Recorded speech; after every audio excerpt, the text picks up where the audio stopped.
intend to offend, we will offend. And if you have a delicate sensibility, click the X button in the corner, or if you're on a Mac, the red button in the left corner. Monty, welcome to the show of offending people. Well, it never happened and I make shit up. So just, for the last couple of weeks, everyone that has asked for a reading, apparently you're all from Scotland, from Hurley in Scotland. You all live the same lives. It's very metaphysical, because we're all one. And I can't read the Akashic Records. I didn't even have a card. Welcome to another Friday night comedy show. I am joined by Montesaurus Dean Rex, Bruce the Don McDonald, and Melissa Hocking Hughes. Ladies and gentlemen, boys and girls, children of all ages, let's get ready to have some fun. No pressure. That was my evil laugh, everyone. Yeah, hi everyone. This is why you're not in Davos. That life was terrible for evil. Yes. So let's do a quick review. We finally have ended the Johnny Depp trial. As of today, it has gone to the jury. Yes, and today we saw Amber yesterday wear her Dr. Evil outfit again. Did she? Yes, she wore the Dr. Evil outfit again. Exactly. $7 million that I never donated. That I pledged. And now there's this international. There's all this international joke. Johnny Depp's going to get his $50 million and pledge it to her and never give it to her. I haven't seen that. That's great. There's all sorts of weird things on the internet about pledge versus donate. Oh, so many people have said they're going to start pledging their bills and everything. And I think that's what the Dr. Evil outfit. The latest from North Korea in fashion. So much. Why did she wear that again? So much fun was made of that. That's what the outfit that got the most notice on the internet. Why would she wear it again? Well, or the little miss. There's a lot of questions about Amber. Yeah, the little Miss Innocent Bo Peep on day one of her testimony, where she's trying to fake tears and come off as a little innocent woman, a little innocent person. I think that was the funny outfit. I was saying to the boys before we came on that the secondhand embarrassment of watching her when she's in the witness box or when she started the whole lost control of herself and started smirking and carrying on at the desk as well. Oh my God, it was painful. So how are you guys all doing out there? Because the last 2 weeks of watching Amber Turd has just been hysterical and painful. It's just, oh my God. Yes. No, that's Photoshop, man. There's no tears there. There's no tears there. Exactly. Anyways, the disaster. Thursday with Camille was awesome. Yeah. Yes. So every professional witness she brought on was destroyed by Johnny Depp's team. She brought on Dr. Don Hughes, Dr. Spiegel, and if we ever get a chance, I would like to do a review. Spiegel. Oh my God. He did this weird chinny chin thing. The jaw thing. That is a demon. That is a demon. Oh, and the demon realized he's in front of court and got caught by somebody smarter. And the demon's trying to figure out how to get out of him. But he's like, you're stuck. And I think that guy was on some form of speed. Absolutely. Immediately. Me too. That was the first thing, because when he was just so out of control in himself, and he's like a mega qualified psychiatrist. He's on all sorts of boards. I'm sure they're all dropping him now. But he's... so I actually had to look through him the way that I do as the healer that I am. And absolutely amphetamine struck. He was absolutely driving on everything you could imagine. And it was, which you could tell from his, he was just out of control up there. But it was, I did love Johnny Depp's team's reaction to him. They were just absolutely gobsmacked. Yeah, like they're just watching him melt down from simple questions. Right. Yeah.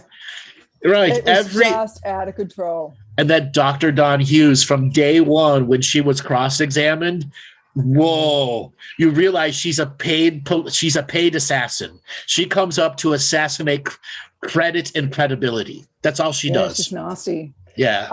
I've actually had, unfortunately, personal experience with a similar creature over here in Australia, and she's nasty. She's the paid assassin. If you pay her enough, she'll say whatever you need her to say with whatever diagnosis you need. And I found myself really sympathizing with, for sure, people were just, I'm sure her career's toileted. And as Dr. Curry's has flown off the Richter. Yeah, I think Dawn Hughes has never gone up against a lawyer who could cross-examine her, because I'm sure Dr. Curry knows about her and her testimony and fed specific questions to the lawyers and how to ask them, because not only was she profiling Dawn Hughes, she knows her style of her testimony, and we knew what was coming because she was already paid to say it. I mean, I have to admit, I've got a bit of a crush on Dr. Curry myself now. She's gorgeous. Her nickname is now Dr. Mommy Muffins. she is goddamn. She's just wonderfully intelligent, incredibly level person. I really, it sounds weird, but I really enjoyed just how level she was, and particularly when she came back and Elaine was just so flustered. Yeah. you could see Dr. Curry analysing her, like when Elaine had to walk up and hand her the actual hard copy transcript and then ripped it away before she read it. And she's just gone, okay. Mm-hmm. And then in today's closing statements, Elaine totally messed up. Oh. So Elaine went on. And then, she must have been on. Alert. Right as it's saying. So she was only supposed to go like 30 minutes, and she went like an hour and 20. So Ben Rottenborn only had 6 minutes to follow up. Oh, that's fantastic. Just a question with the Amber Alert: the color or the person? It's both. They actually in the middle of their final. What's it called, Andrew? The final rebuttal statements. Their closing statements. In the middle of theirs, Amber's teams, an alarm went off, and the judge accidentally. It wasn't actually an Amber Alert, but she accidentally called it an Amber Alert. The judge did. Hang on, everyone. In the middle of there was an Amber Alert. It actually wasn't that. It was a weather thing, like a tornado warning or something. Yeah. But it was... the joke is it's wordplay, because her name's Amber as well. I know. And the fact that Judge Penny actually pulled that out. I mean, I'm a big fan of Judge Penny too, everyone. But that was hysterical. And that really interrupted their flow, their rhythm. It really broke it up as well. I'm impressed with the... We're in Australia. I haven't actually seen the closing statements or anything yet. It's amusing to watch. Yeah, I found that interesting. What you're going to see is my number one love of the whole thing was Johnny's legal team, and just how damn clever they were. They were so strategic. Yeah. And that was smart.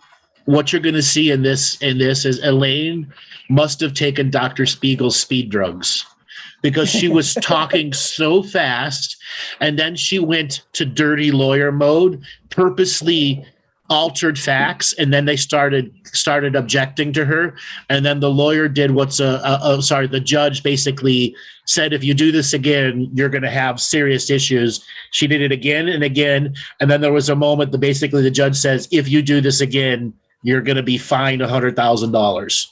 Wow. Yeah, and that didn't stop her. So literally, she was talking so fast, misrepresenting the facts of the case over and over and over again, and bullying the audience, and no one could even hear or understand. It was as if it was a babbling child on stage with a script. She must just want it over, though, poor Elaine. Why are they so scared of Amber? Why is her legal team? It's more than it's a time limit.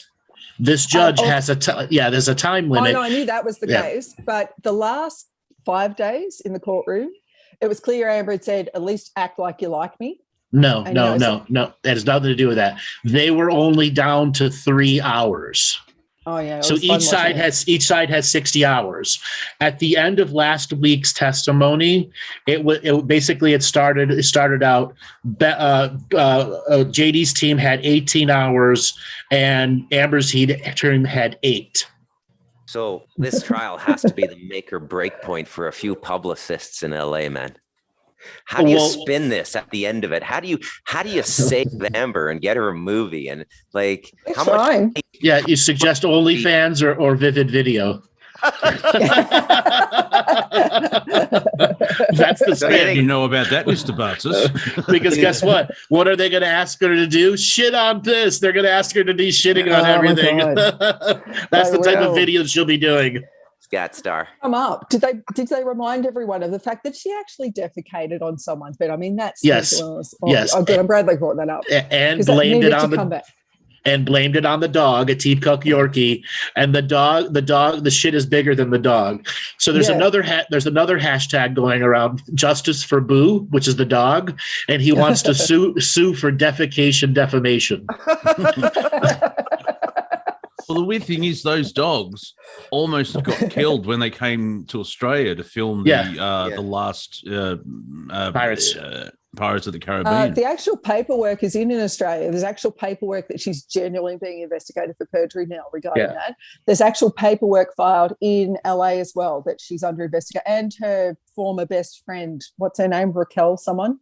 Racky Pennison, they're both under formal investigation now for perjury in LA as well. Yeah, but it'll go nowhere. It will go nowhere. Here in the States, it'll go nowhere. They don't prosecute unless you're a senator, a congressman, or a high-level business person. That's just it with Johnny Depp too. Like, this is a defamation case. It's not actually a criminal case regarding domestic violence. And so the likelihood of Johnny actually winning, I mean, he should. They've more than proven, and she actually admitted on her last day in the stand, idiot actually said, that's why I wrote the op-ed about him. We've exactly. Won the case. We've won the case. But, and so hopefully the jury's got their brain on and they heard that. But yeah, that's still because of the whole, excuse me, everyone, I don't mean to be offensive in the States. I think it's your Second Amendment, freedom of speech, blah, blah, blah. First Amendment. First Amendment, sorry. It's the apologies that I got that wrong, everyone, but that makes it really hard to win a defamation case in the United States. The whole freedom of speech thing does. So that's where it gets really difficult. So, but he's already won. This is always more about a publicity structure than about the actual case itself. And it was brilliantly done. He has already won. Mm-hmm. So part of Ben Rottenborn's rebuttal and counter rebuttal was draping everyone in the American flag and the right to free speech and the Memorial Day coming up and that America's founded on free speech and Amber has the right to say what she wants to say. And they tried throwing that in. And ultimately that's known as the Chewbacca defense. Yes, That's all they had. That's all they had left was the Chewbacca defense. And again, what Elaine did, it's actually worthwhile if you've followed any of this trial and you can see what Elaine's like when she's given time to do whatever, but put under this unique time constraint where she had to cover everything because she came on after Ben Rottenborn, who did a really good job and quite possibly could have redeemed something, but she comes on and erases everything he did. And she goes talking so fast and abusing the facts so much and having objections. Normally it's you don't even object at all under extreme circumstances in these final arguments. It's closing remarks. No. You could, because you don't do it. Like you can only under extreme events. And she kept pushing it and pushing it and pushing it. And it's called an order of curry, which was essentially what was done. So I'm sure at the end of the case that the judge is going to tell her, pull out your checkbook and start writing. I didn't want to do it during the trial, but after the trial you are. Yeah, there was that beautiful moment with the guy that came in, I forgot, Tremaine, that came in from talking about TMZ. And there was that gorgeous moment with him where he said to her, I'm not after my 15 minutes, but the same could be said about you taking this client on. That was brilliant. And then what she said, you can't say that. And the judge said, yes, he can. The judge said, yes, he can. Yeah, that's right. I'm a big fan of Judge Penny. She was gorgeous. Yeah. But, particularly when every now and then she'd say something about, she wasn't too far off it toward the end. She's pretty sick of their crap. But she, particularly she'd come in and say, listen, my mother's just mentioned that I'm not doing this right because her mum's watching everything. And that was gorgeous too. Yeah. But, she was fabulous in a really stressful, really bizarre environment. And when the barrister came in for TMZ, bizarre. That was bizarre. Yeah, beyond bizarre. And he said, look, I know this is out of the norm. And she goes, yeah, that's this case. Yeah. You know, she was like, and when that was bizarre.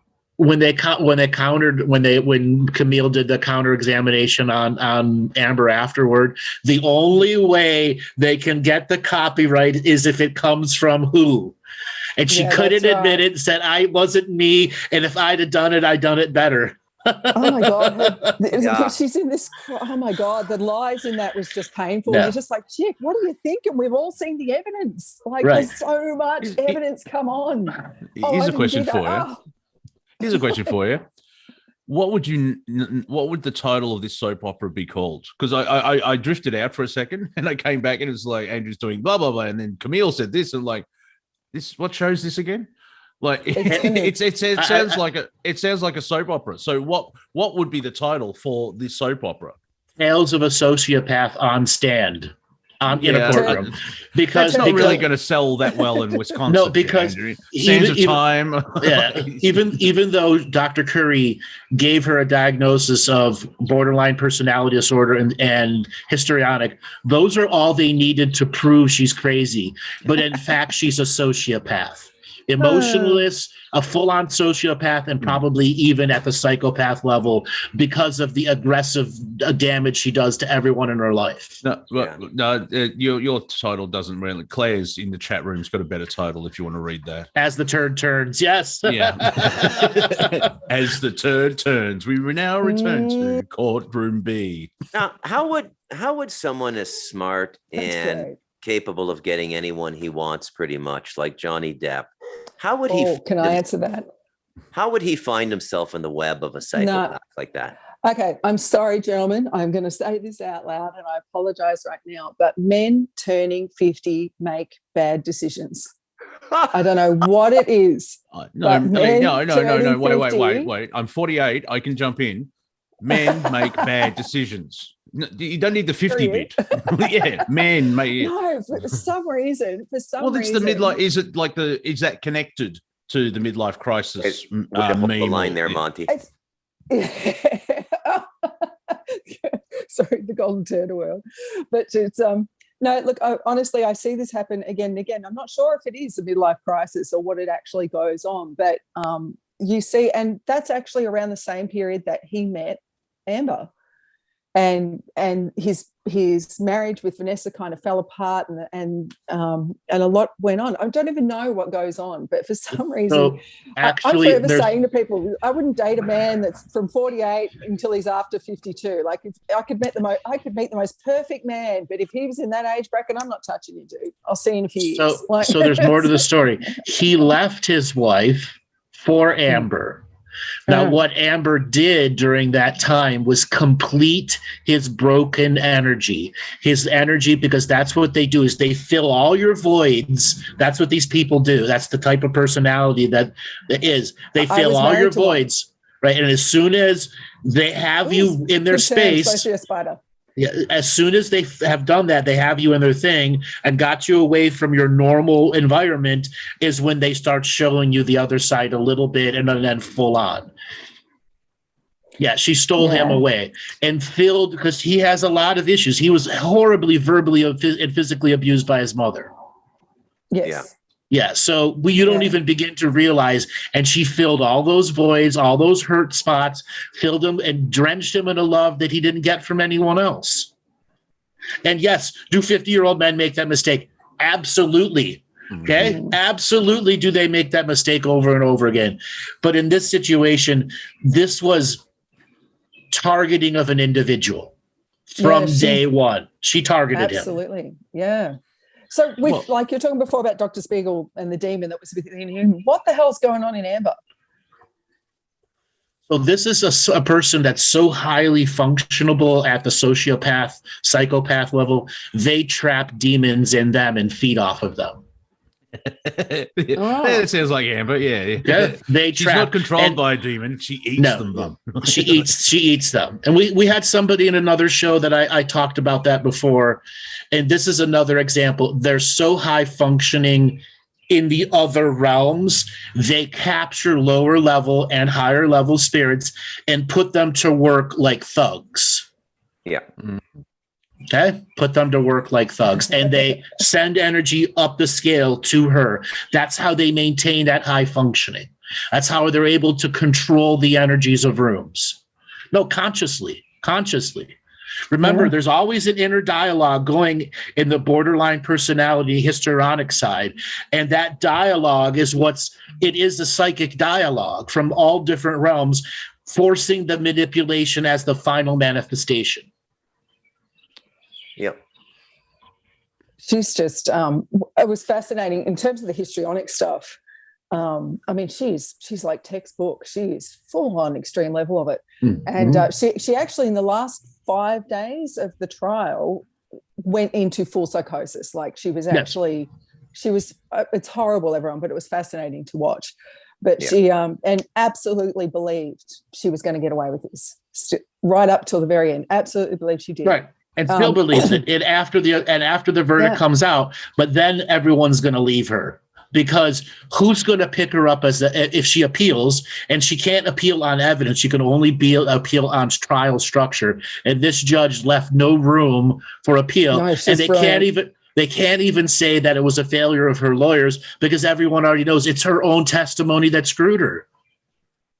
Okay, it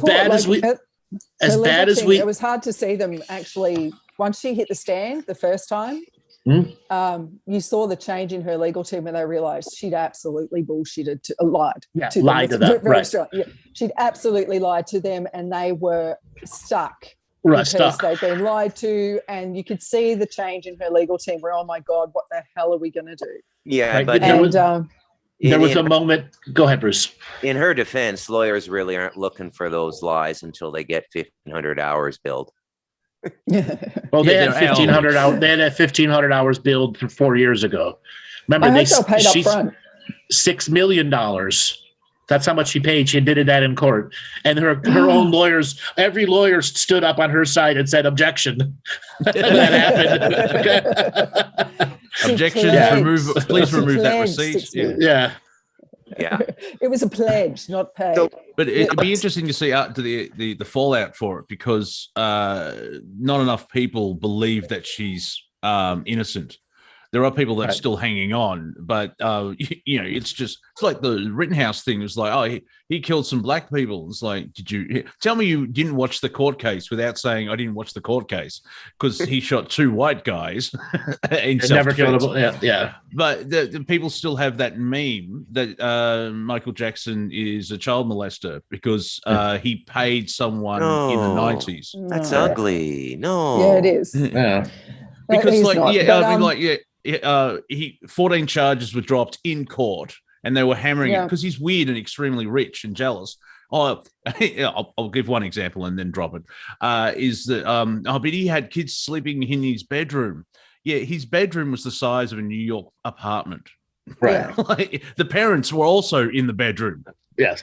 Which is a New York apartment. Anyway, but it's how they can they grab onto people grab onto the they prefer, it's not a lie, but they prefer an alternative reality to certain things, and they run with it, which is kind of how the Democratic Party in the United States, is running the country, because they believe they're saving the country. And how much is gas now? I don't know. $5.47 a gallon here.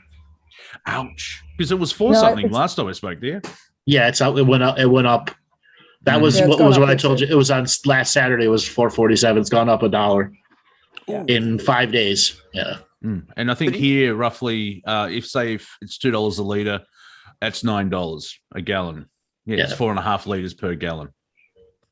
Look, back to the topic where someone in the chat room just mentioned Johnny Boy's the poster boy now. And look, Johnny Depp's awesome. And I actually have set a new goal in my life that I want to be as generous as him. Like, I didn't realize how generous the man is. He's beautiful. But he's always been beautiful. Like, from this certain movies you look back on, like Benny and June. If you haven't seen Benny and June, watch that. He is spectacular and he's beautiful in it. And he's playing someone with special needs, and it's a gorgeous movie. It's not one, but it's a gorgeous movie, and it gives you a real idea that he's a lovely character. But And he is. He's got his faults too. And a lot of his faults came out when he just was pushed so hard he had to react. You saw it you heard it in all the hideous illegal recordings. It did come out on it did come out on Twitter. It's like, I'm not sure who needs to be told this, but in court it was revealed that Johnny Depp did drugs. Yes. I think that the floppy fish statement text was the most important one telling, because it was the day everything was crashing around him, all the Me Too stuff. I'll have to search for it, but it's a really long text where he describes her as an old, very poetic, used up, dried Sahara Desert vagina, a floppy fish, and they jump onto Amber Heard as she's saying this, and she's like, me, and she's hear so hard to cry. No, she was offended by it. That's because she still loves him. She's still attached to him. Yeah. That's just it. She's that, and I can say this again from experience, sadly, she'll never stop being obsessed with him. Never. This won't stop her. She's only going to get worse in her obsession of him and to get his attention. And the person that I have that experience with, I divorced this person 17 years ago. And he's still with the people on the channel on the show, like, it's just this lifetime, right? Johnny doesn't have to worry about this for the next 3 lifetimes. No, that's why this court case went to this level. No, this is where the karma went to the point that it has. So it's kind of triggering me where, like, in the alternative conspiracy, what's the term? Other world that we have, the alternative world. Oh, this is a distraction. Well, no, it's not. It can be a distraction, but it's not, because there's a lot of people that I know, like, I think, as I said, because I follow the Veronicas on Instagram, not in real life. I get in trouble if I do it in real life. But they're following it as well. They're addicted to it as well. And it is basically, Andrew, you can help me out, because I mentioned it. There's a lot of domestic violence organizations that are supporting Johnny. That's the level where it's not finally, but it's reinforcing that domestic violence is not one gender. Right.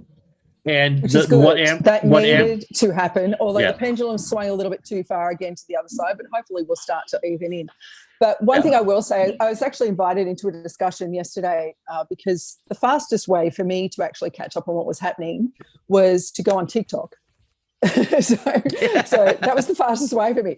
And I ended up commenting on a couple of amazing lawyers and solicitors and barristers that were commenting on what this meant legally. Because, as I said, I found far more fascinating the legal strategy behind this. And I actually got invited into a discussion yesterday about it because, which we did a quick grab that's on TikTok, but with a group of us. Because I actually commented, one barrister was saying about the enormous damage Amber Heard's done.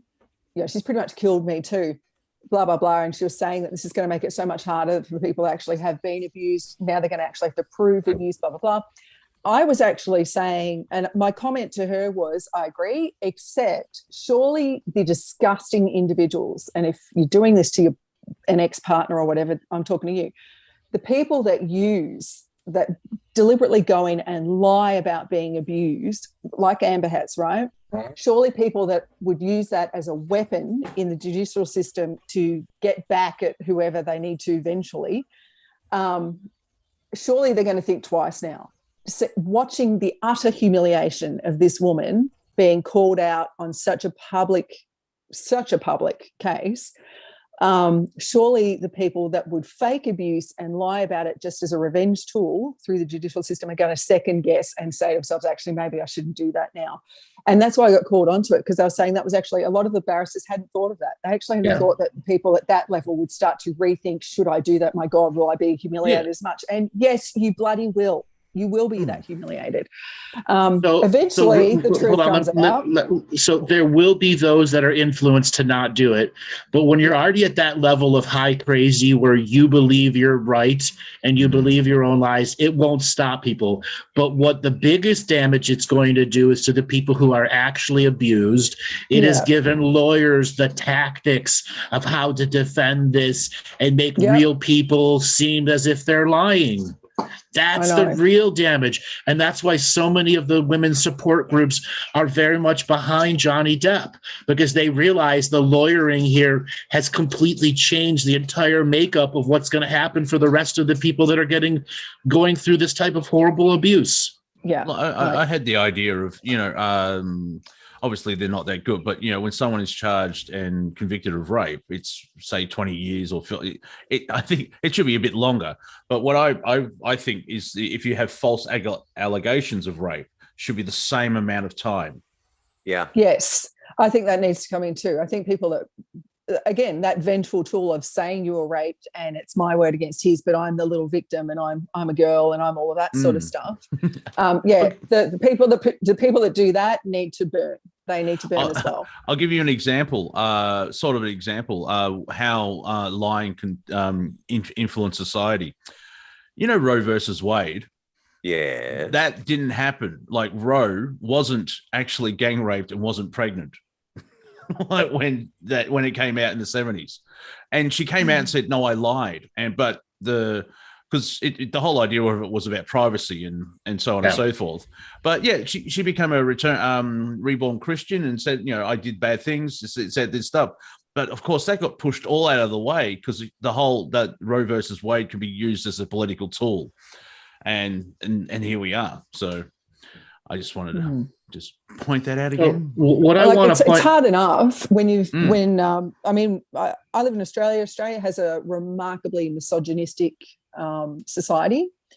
It's I won't go into the roots of it and what's gone on, but there's an enormous disrespect for the feminine in this country, and it's something a lot of people come from other places. They see it. I think we're only outdone really by South Africa, but speaking of someone that unfortunately is experienced in this, I can tell you that the percentage of people that actually, when you report a rape and actually have that person criminally charged and pay for it, something like, it's ridiculous. It's like 1.2%. Right. And the torture that the victim goes through the court system is even worse. And so there's a lot. Same with child abuse as well. Go ahead, Andrew. Sorry. So what I want to point out here, the most important part about the final rebuttal part is where Camille said, Me Too is about 2, 3, 4, and 5 people coming out about the same person and saying I was abused. Not one person has come out other than Amber Heard and said that he was abusive to anyone. Me Too as a movement, it means there are more than one coming out against you. So that statement gives Me Too a chance to survive, but their extremism is what's going to implode them. The majority of newspapers here are pro-Amber, and there's a reason why. They have to support her up to the end, because once they go to write the retraction, they're going to forget about it. Okay, they're still trying to support the Me Too movement from completely failing. And the extreme liberals here and the LGBTQ rights being forced on everyone when it's a tiny part of the actual population, which is the high-level elites forcing extreme tribalism onto people. It's one of my questions I had. Why are all the articles supporting her coming out of the States? But you just explained that. Yeah. Because the articles being distributed globally, mostly through Rupert Murdoch's papers, of course. And but they're all coming out of the United States. And so, that explains it. And if you look at what's gone on since the Johnny Depp trial, Ukraine, Roe v. Wade turned over, none of that stuck in the media. And is it because of Johnny Depp? Partially, but they're tired of the extreme aggressive rage reactions that's been forced on television for the last 6 years.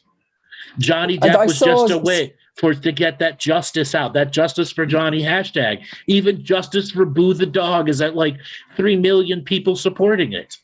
And the weakness of Roe versus Wade is like billions. Yeah. Because everyone's watching the court case and going, hang on a moment. Like Roe versus Wade, that can be diffused by saying, they're abolishing abortions. No, they're thinking about moving authority from federal to state. That's the whole crux of the whole thing. But everyone's like, no, they're banning abortions. They're just jumping to the thing. But if you say that, people go, oh, now it doesn't mean you can forget about it, whatever, and you can still be engaged and make sure, your beliefs and everything else like that. But you notice, I think, let's go a bit conspiracy. Let's open a theory book here. That's why there's that shooting. And also, strangely enough, around the death anniversary of George Floyd, did you see what Barack Obama tweeted? Somehow he went from killing kiddies bad, but let's remember George. Like, that's a bit of a jump. Yeah. He wants to switch the narrative. That's what he's desperately trying to switch the narrative. Yeah, desperately trying to switch it. Yeah. Look, what was appalling was I did actually see the statistics on how fast the media coverage of the appalling supermarket mass shooting, the racism, disgusting thing, how Buffalo? quickly that left. Yeah, how quickly that left the media under the trial, and then now we have. And look, seriously, guys, I know that many of you don't want to hear this, but you've got to change your gun laws over there. You've got to. And this is someone that knows weapons, but I know weapons. I'm not an idiot. I wouldn't walk around with an assault rifle slung over my shoulder like a dumbass, because I'm telling you right now, a slung rifle is just an ornament as you fall. Right. All right. You're real quick. I know the gun laws here. They're just not enforced. They're not given the money, and the ATF is a corrupt organization that is just in for money. And the same with the cops. The gun law. There's more than enough gun laws to stop this. The thing is, it's the criminality that has been forced by laws that force people into criminal actions. You're never going to stop a black market. You had a big shooting that has gone on in every country. You just don't hear about it. So to say that the blame is American gun laws is actually wrong. It's the politicians and the enforcement situations that are being told how to interpret the law and not interpret or disregard the other laws. And you can look at Chicago. The media is focusing on this one shooting, which even if it's a false flag, people died. That's the kids getting children died. Yeah, that's children that had no hope of problem solving their way out of that. Yeah. Died. Okay, let's look at Chicago. That's been going on for years. It's gun-free zone, and because everyone's trying to be gangster. How many innocent kids have been shot by a spray bullet from a drive-by? And it's gone on and on and on and on. Right. And so I've only seen one person from the left actually say we need to look into gun laws and mental health. Everyone else doesn't say the mental health part, but she did. She has her own mental health. But it is as well because, I've seen people list all the shootings, and I would say 99% of them all had mental problems or were on psychotropic drug, or all that type of stuff. It's now obviously you can look at England where there's no guns, but knife crime has gone through the roof. If someone's insane, batshit crazy, and is angry, they'll find a way. Yeah. Obviously, you could be pedantic. It's like, but if you've got a gun, you can kill people quicker. Yeah, but let's try and stop killing anyone. Right. So Greg Abbott, the Texas governor, said the most important thing, Tay, before the Texas shooter even fired the first round, he has already committed a felony by entering a school zone with a gun. That's not going to stop them. Laws aren't going to stop these people. Enforcement is going to stop it. Cops knowing your community. Cops were told, arrest everyone, stop doing community development, stop winning the hearts and minds. When the cops get back to being cops, where you win the hearts and minds of your local thing, crime disappears. Yeah. And also go into, don't wait 40 minutes to go in. We're talking. It was 90, wasn't it? Yeah, 90 minutes. It was absurdly long, long. And I would have been a mum. So for me, I wouldn't have been the cop that went in and got my own kids out while their colleagues stood there waiting around. I would have been the woman that ran in and broke them up. They maced and tased parents. They maced and tased parents from going out. To stop the parents from going in. I've got a question. How can an unemployed 18-year-old can afford 2 rifles and hundreds of rounds of ammunition? He saved up. He saved up, and he had a job too. Okay. Yeah. Well, and also he's got a history of the violence at the home and police and I think was he on an FBI list as well? The FBI. No, he didn't. He didn't make the FBI list. That was the other guy, the other Florida guy that did that. Yeah. Okay. This particular guy, a lot of truth's going to come out that the left doesn't want to know about him. They don't want to know. Like, is he transgender? Is he in trans state? More than likely he is, but they've scrubbed the internet of all of his stuff. Okay? So good reporting will reveal that, and the left is going to have a very time. No, he's not MK Ultra. No, I think he's a natural. Yeah. He's a natural. Yeah. I said to Sean David Morton, and he laughed. MK Ultra? Mind control to turn people into assassins or butterflies, people that go after rich people to take them down. Manchurian candidate, which actually was revealed to the public in the 80s. And that's kind of where part of the premise of Stranger Things, the TV show, that's elements of MK Ultra coming out. Yeah. Which I think, it's people, that's not real, but the government said it is. God said it is. So there's going to stuff come out about this particular shooter that the left media is going to have to hide. When the parade, the guy that drove through the parade last year and killed 52 people, when it was found out he was black, it disappeared from the media.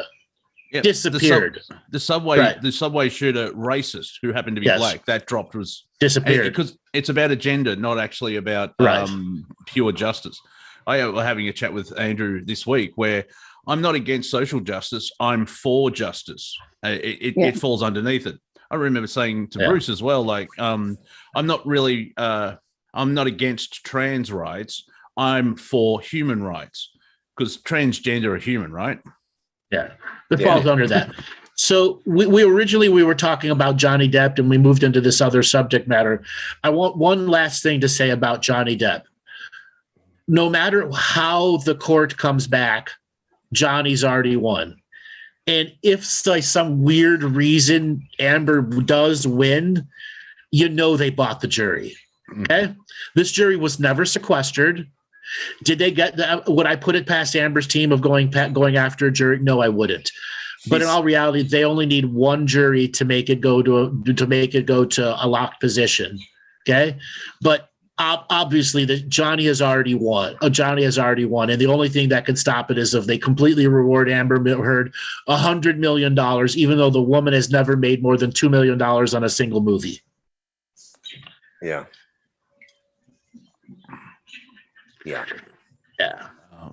So I think he's won too. You guys must have really watched a great deal of this. I mean, I just watched YouTube highlights at the end of the night. I was, as I said last time, I've been obsessed since day one watching this, as much of the trial as I could, and then catching up on the live streams.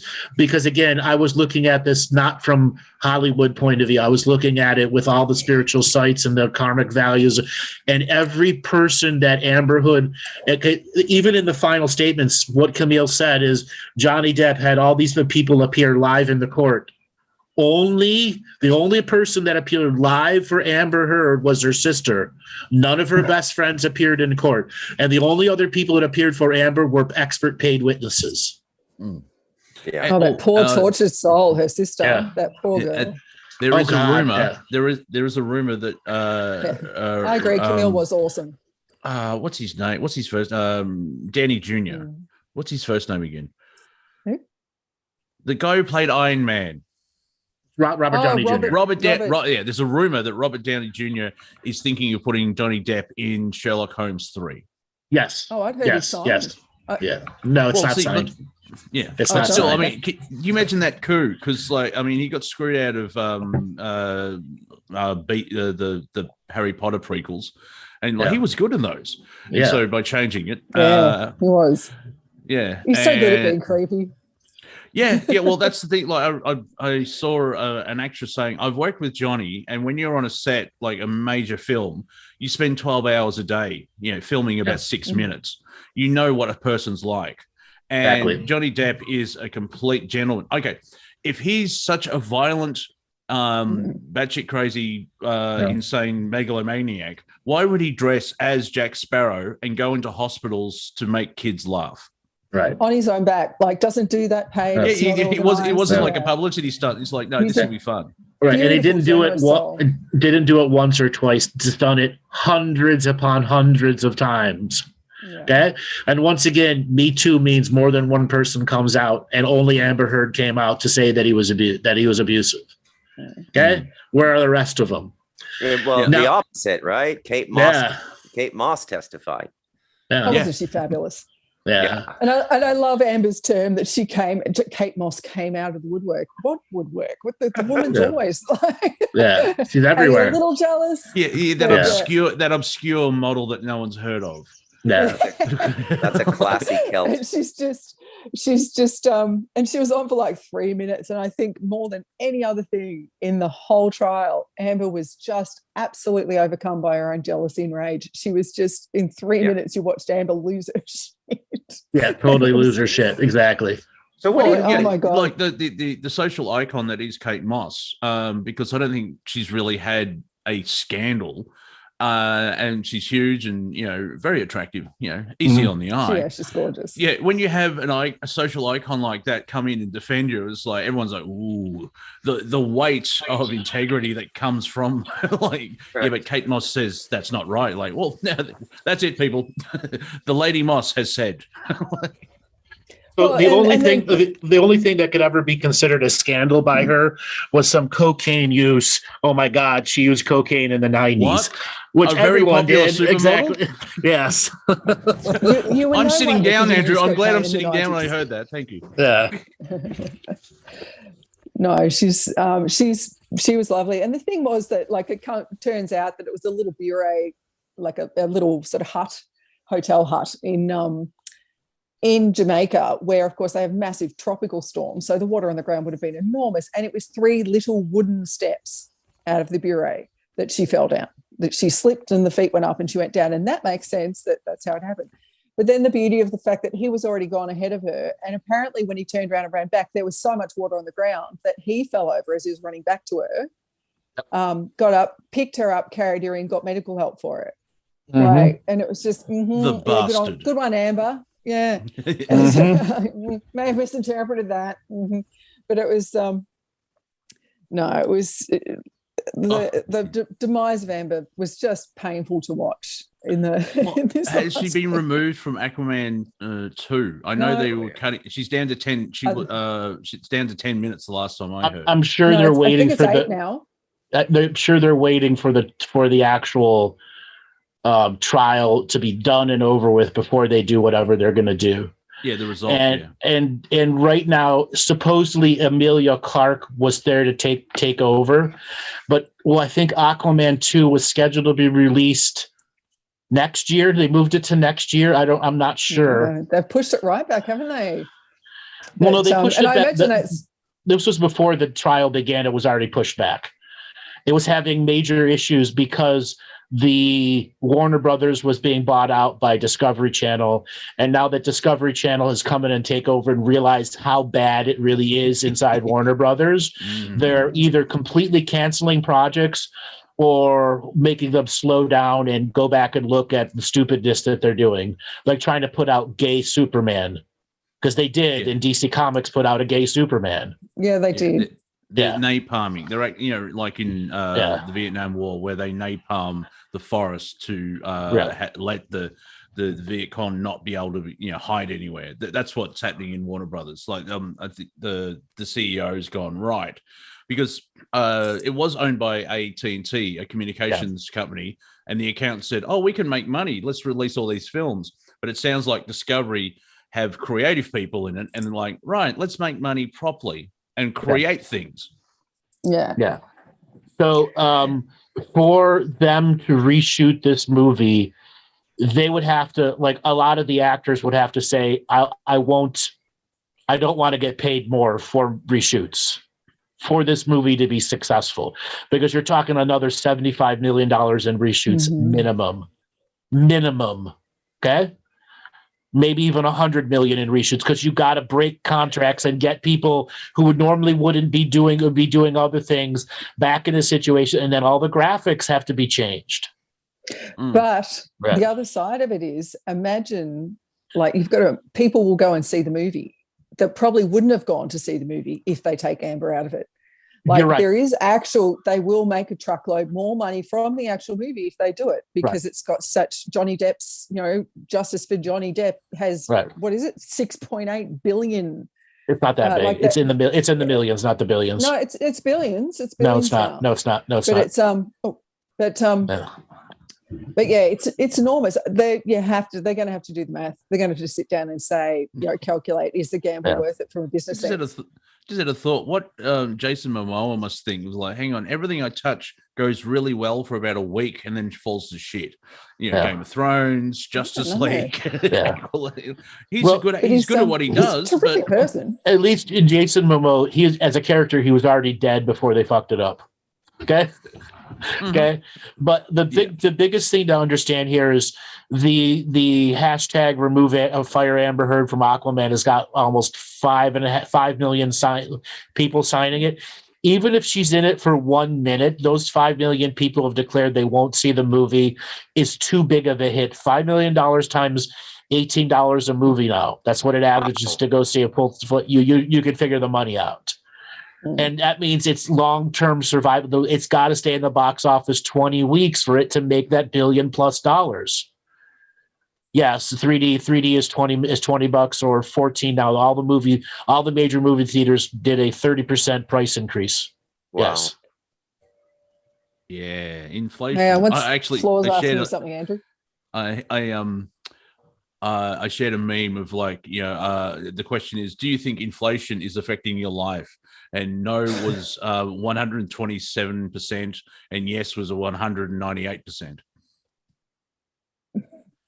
It's a math joke. Don't worry. So if they take her out and are able to redo the reshoots, and the movie comes out the end of 2023, that means it gets delayed again. Will the movie be a $1 billion blockbuster like the first one? Yes, it will. If they leave her in and just fix whatever they can, will it be a $1 billion blockbuster before? It won't. And it's going to come down to the math of money. Yep, it is. So somebody has a question. I wanted to ask Andrew about Amber's psychopathy. I had a friend that's a bit twisted like her, and it's super confusing. Well, these people are never going to let you see what's really inside them. That's why it's confusing. You're never going to get an accurate picture of who they are. Remember, the actions that they do tell you who they are. And you have to take off your filters of perception so that you can see what these actions really are and the impacts that they make. The language that they say and how they defend themselves tells you who they are too. When they use these flowery, long statements that mean nothing, you know you're dealing with an advanced manipulative personality. All you have to do is repeat what they said to them. If you're smart, you should have a cognitive ability. Anything said in the last 10 minutes, you should be able to adequately bring up, you just said this. And as soon as they start gaslighting you, and as soon as you start using the anti-narcissistic process, which is not making it about them. So if they're trying to talk about themselves and the project they're doing, man, that must really advance the project instead of that must really advance to you. There are, again, unique techniques to deal with these people that takes away their personalization and doesn't make you the attacker. There's a technique that they use, isn't it? There's a it's a five-letter acronym for the technique they use, where they turn it around and turn you, like they make themselves the victim. And start. And I mean, that's often part of any sort of psychological abuse that someone will use, but particularly someone histrionic uses that with great aplomb. Right. Mm. So and again, it's called like Devoc or something. I can't remember what it is, but when you're dealing with these people, you have to learn subtle interrogation. Yeah. Because don't go on the assault. Don't go on the assault. Subtle interrogation is where you'll learn about the person and take notes. When you're done and out of their situation, take notes. And there is where you will instantly see through the story that they're creating every second around them. They are manipulating the minutia of the story. if you go after them like they went with, even if you behind the scenes, you go, is that story true? They've told them, you do a bit of research and find out they've completely lied to you and it's completely untrue. Do not throw that at them for your own sake. They will do what Amber did. They will just dig in deeper and assault you. Mm-hmm. They will absolutely say, no, I'm still blatantly lying on the stand to you in front of how many millions were watching the whole thing. But it was James, James, hold on. James, don't say I'm repeating what I'm hearing. That's an attack. You have to learn to depersonalize it. So you said, did you say it this way? I'm sorry, I'm a little confused. And let them re-edit in front of you. Yeah. That's the subtle interrogation. Go ahead, Monty. Sorry. Yeah. Oh no, it's all right. I allow you when friends tell the same story. You don't cut them off. Yeah, I heard this. You let them hear the story again, because if it changes, it's like, well, hang on. Right. Like, why but yeah, if you hear the same story, it's like, oh, that's what they said the last 20 times. It's a nice friend. Maybe I have issues, but it's a great friend friend buffer to see if they're lying to you or not. It's like, hang on, okay. See, this happens to last Monty week, and I. Yeah, because Monty will use the same joke, and I just keep laughing, even though I know he's using the same joke with different audiences, not to the same people. And I will do the similar thing the difference with me, I'm a terrible liar because I immediately confess that I've lied. Like I'm terrible at it. And then with the story that I tell about a client or a story, I never give away personal details, everyone, but when I'm teaching, I will tell stories of client experience, blah, blah, blah, and all that sort of stuff. And Monty's probably heard me tell the same story 20, 40 times over the years, because it's a great example of it. But at the same time, I'll usually say, look, if you've heard me say this before, I apologize. Like, I'll actually open with that. You probably heard me mention this before. So that's why you know that I'm not histrionic, because I blatantly confess. But with the lying thing, at our clinic, if I answer the phone, like if the phone's ringing and I'm closest to it, I pick it up, right? It's just all hands on, no hierarchy in my place. But if I pick up the phone, I've had to give myself a fake name, because if people hear that it's me talking to them, I'm on the phone forever. Well, they start unloading. Right? It's like, and no, I'm not bagging anyone that does that. They call because they're in need of help, right? So that's fine. So we came up with a fake name for me, which I'm not going to tell you what it is in case I answer the phone. Don't worry, this show's only globally and goes through multi-dimensions. But yeah, just let it slip. But the minute I get off the phone where I've said, yeah, it's me, I'm going to give you a fake name. I'll say, yeah. And they say, oh, who am I talking to? You're so helpful. And I'll say, oh, hi, I'm Celeste. Like I'll give him some other name. And mind you, I've got a pretty distinctive voice. If you've ever seen me speak or on the show here, you'll probably know it's me anyway. But I'll say, hi, I'm Celeste. And I'll go, okay, I'll see you later. I'll hang up the phone and I'll turn to everyone that's there and go, I'm sorry, I just lied. Like I said, and they're all like, yeah, we were here. Well, I'm a Pisces, so I don't lie. I just admit 80% of the truth. So I'm not lying. I just refuse to give you all the stuff. Like, what did you do last week? I went out. I mean, I could have gone out and raced for Ferrari cars and met supermodels and everything. I went for a drink. It just happened to be with Metallica, but you know what I mean? It's that Pisces thing of like, I'll give you the premise. Right.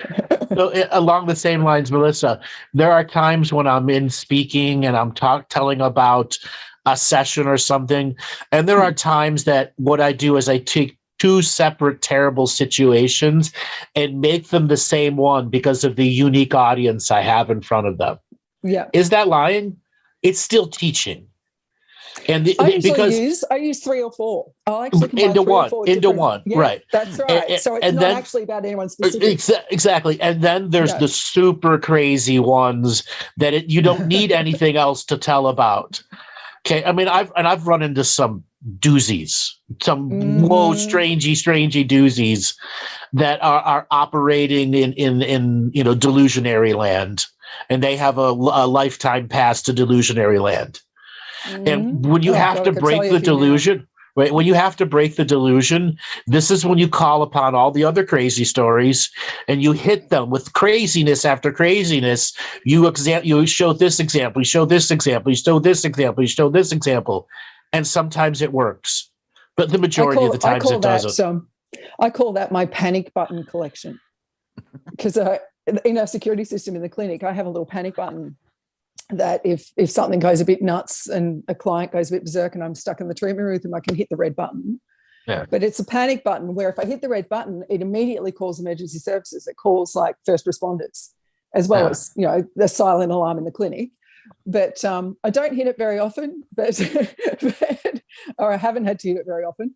But every now and then, as you say, there's an absolute crazy story that comes in that it's usually when they try to physically assault me or whatever, they'll accidentally hit the panic button because they don't know it's tucked under my bra strap or something.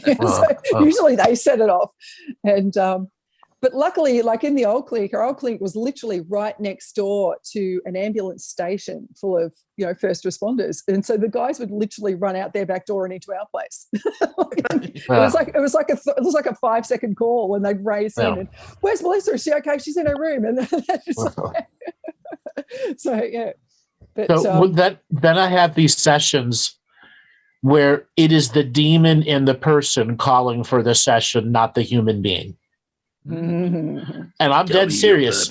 No. It's literally the demon that's well in charge of this body, and the body's been listening to the show going, fuck, that guy's good. I want to talk to him. Mm-hmm. And I know it, and it knows I know it. And then the conversation changed because the human inside's not going to remember 3/4 or virtually any of the things that's going on, and I have to make a determination. Am I reading this demon today? And I have no problems doing it now because I have ways of making the human speak that dispel the demon. These are the contract revocations. I have some very things where I get people go to this repeat after me process, and I have them say a set of words because I'm setting up the 5D, 6D chess moves, because the demon starts going, oh, wait, is this for me? Is this for the human? And it doesn't realize it. And all of a sudden the human's back in power and the demon's gone, and go, what the fuck's going on? I like the idea of a demon coming for a reading. Like, tell me what my purpose is. It's not all gruely like that. Usually they're like very nice and kind, and they truly want to know about themselves. And some actually want to get free of the situation they're in. Yeah. They don't want to be a demon anymore. What's next for me? What can I do? How many people have called, what can I do next for myself? Yeah, I have actually seen somewhere like with the whole the loop that Earth is in basic language. There are elements from negativity. I think even Melissa, you mentioned like there's viruses that have reignited because of 1,000 years old. It's like I want to leave. There is a section of the dark of like, I've been here for millions of years. It's like being stuck in a crappy amusement park for a month. I want to go home. I hate the carousel is so boring. Dumbo won't leave me alone. And I've eaten candy cane. So I find that fascinating. Do you know what it reminds me of? Like the evolution of Earth is like, even half of the dark side are like, this is enough. Excuse me, I'd like to go home now. It's like the well, I was going to say the ride, but it's not a ride. It's more of a haunted house thing. But at Universal Studios, you can go through the haunted house thing of the Mummy, of the movie The Mummy. And you can go through there and all sorts of scary things come out of you and all the rest. Actually, it's always a great one to watch people coming out the end of it, because they're either in tears or they're laughing hysterically. Either way, they're terrified, right? It's great fun to watch people Xing it. But when you go through it, there's this bit where I don't know what it's spitting at you. It's probably water getting spat at you. I don't know, but it's all the sounds of the scarab beetles, and it's freaking terrifying. And you're actually getting hit with stuff that feels like the scarab beetles landing on you. And that's what it feels like on the Earth at the moment. It feels like you're getting hit. It's the moment you go, no, I want out of this. That's it. I'm running. And it's like, well, you did say earlier that I think it was in the green room or the breakout room that my apologies for the spoiler if you haven't done that thing at Universal Studios, but just go look at the Cylons, you'll be fine. We're getting sort of near the end of the transition or the break or whatever. Like, cool. Like, obviously there's no timeline for the splitting. is it more of an event line, or like, as I said, I haven't had a furlough for about 7 million years. So just, you've got a couple of psychics here. Yeah, just give us a hint give us a quick scorecard of how we're going. So there was a question in the chat room: where do demons go when they die? Okay. Oh, yes. So that's a no. All right. So no. So you don't deserve a vacation. You need another 7 million years, Monty. You're a lazy time lord. You could go on vacation anytime. All right. I should just change timelines again. All right. Yes, there you go. See you next week. Yes. So where do demons go? Demons dying. Yeah. Where do they go? Before it died, it was something, and has continued on in the realm, learning how to harvest energy from living people. And when you learn 50 or 60 ways of harvesting energy, you get raised from thug to scallywag until finally top levels demon, thousands of ways of harvesting energy. And generally you're 500 plus years old, 700 plus years old. Where does the demon go when it finally passes over? Its last human incarnation. That's the astral world it goes to, with all the karma that it did attached to it. Whoa. Okay? Now, the other question is, do demons turn into angels? The answer is yes, they do. They reach a breaking point in which the work that they do starts working for the light. They act as a fifth column or as an insurgency within demonic orders and help angels take their groups down. And then they offer themselves up to the Galactic Central Core, which is saying, neutralize me. Whatever I am, presence I am, return me to the oblivion and abyss of nothingness. Okay, or they convert, because once you give yourself up to the abyss of nothingness, you can transmute and transform back into an angelic being. Yeah. Wow. A bit of wet sack. I've been watching too many criminal shows. So you can turn someone and they can go into wet sack and they can give evidence. Yeah. Nice. That's all quite nicely documented in the 100,000 Songs of Milarepa, by the way. He converted a lot of demons. Yeah. Yeah. And I got to admit, it's not hard. There's a great question listen, about. it's hard. It's harder. It's harder. Try this at home. Don't. It's harder to convert a Trumpistanian or a lefty than it is a demon. Welcome to Earth. It's easy. There's a great question in the chat room No peace about on whether or Earth. not you can stop a demon harvesting from you. Yeah, you can. Absolutely. You're absolutely more powerful than you know. I actually did this week. I've done 2. This is like my favorite session to do on someone. It's called an axial initiation. And actually 2 spectacularly powerful ones this week. And in the axial, what it is, your axial presence, which is what I call it here on this planet, that makes people actually understand what I'm talking about when I talk about it, is the whole of who you are, right? So this is you, the little human. This is actually who you are. All right, human representation. You're huge. Your axial presence is that whole of who you are. When I do an axial initiation, I actually reignite and recover that axial structure around you, which is multidimensional and bloody fabulous. It's one of the most beautiful things you'll ever see. And because it's you, it's all of you. So if you can even imagine, I mean, I can rant about this forever, can't I, Mont? I'll stop myself. But it's like, I know Monty's going, Mel, don't start on the axial. But it's like, when that is in its whole vibratory, unique imprint and actually functioning as it should again, you can't be touched. They can't harvest from you. Now, everyone comes in, and we all have battered forms of it. And one of the people that I worked on this week, let me think of a movie you might have seen. So Marvel movie, the Avengers, I think it's Age of Ultron, and there's this moment where Jarvis, the computer, Jarvis gets attacked by Ultron, and when they show you the visual of it, he's all this little patchy, little orange, injured version of Jarvis. That's what this person's axial looked like. It was so damaged, so assaulted, so after many, many lifetimes too, not just from this lifetime here on Earth. And to actually do the axial for this particular individual was such a beautiful thing to do.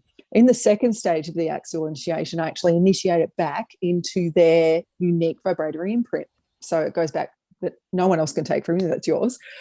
And it's one of the most exquisite things you see, because the entire axial lifts and takes up and expands and then fires out through. Oh, it's just gorgeous to watch. And to see that, and to see anything that thought it could hold on, harvest from her, attachments, entities, anything like that, were just fired out into the various ethers. Okay. And it is spectacular what it can do. The short answer is, can you stop someone harvesting? Yeah, keep your vibration high. But we're human. Right. And we keep getting hit. We keep getting hit by life. Learn sovereignty and the expression of sovereignty. It's just not a piece. It's just not a word in the dictionary, and it's not a law word. It's a spiritual word. And when you begin to learn to enforce your willpower at the micro level, you can reinforce the fortifying of your reality, and then learn the next aspects of gaining your light and getting it back from the ways that you've given power away to the whole world. Okay, demons have access to infinite amounts of ways. You got to start closing the loopholes. And that's why the daily practice is so important. And once you get good at the daily practice, the number of loopholes that are there are very small.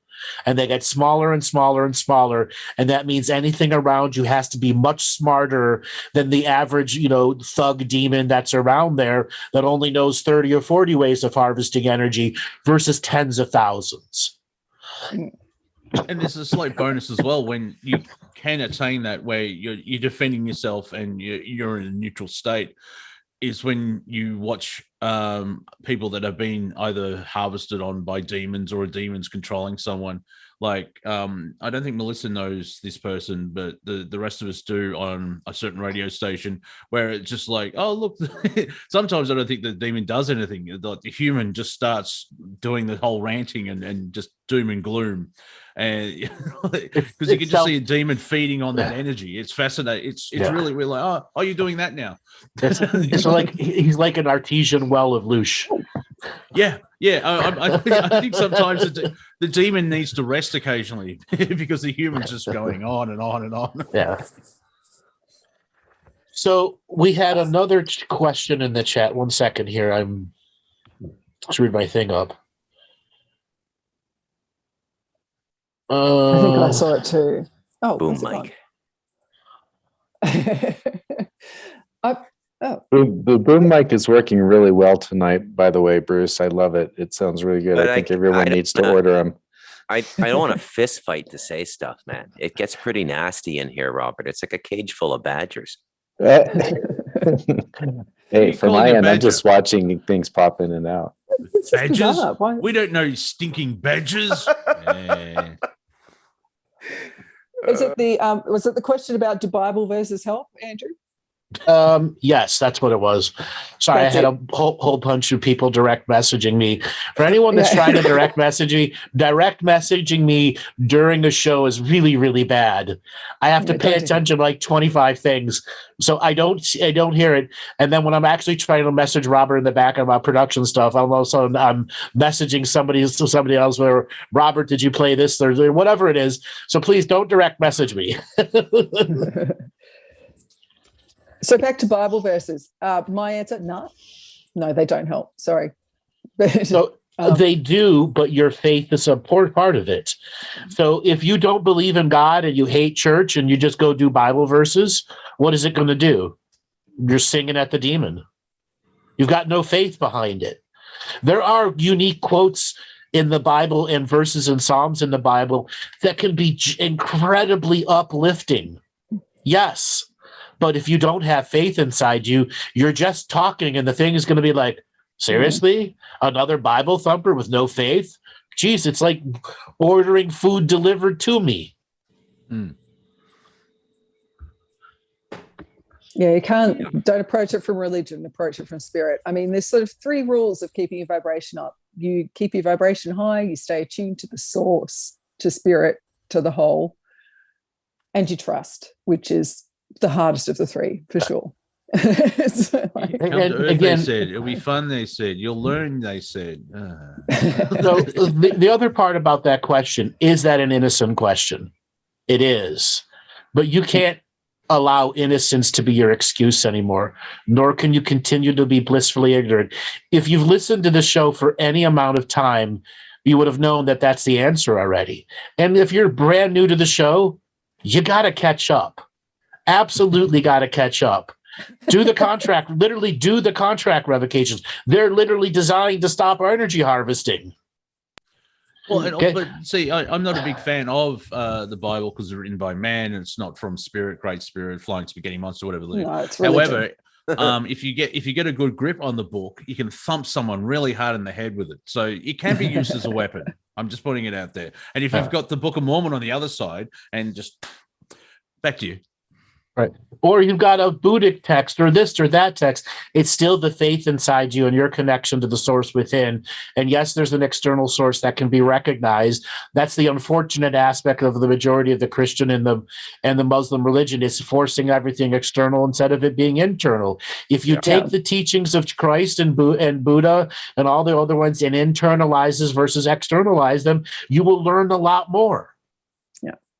And if you don't believe in any religion at all and you like sci-fi, just watch Empire Strikes Back and listen to the teachings of Master Yoda. Exactly. Pretty much. Yeah. So where are we at? Do we want to take calls? Yeah.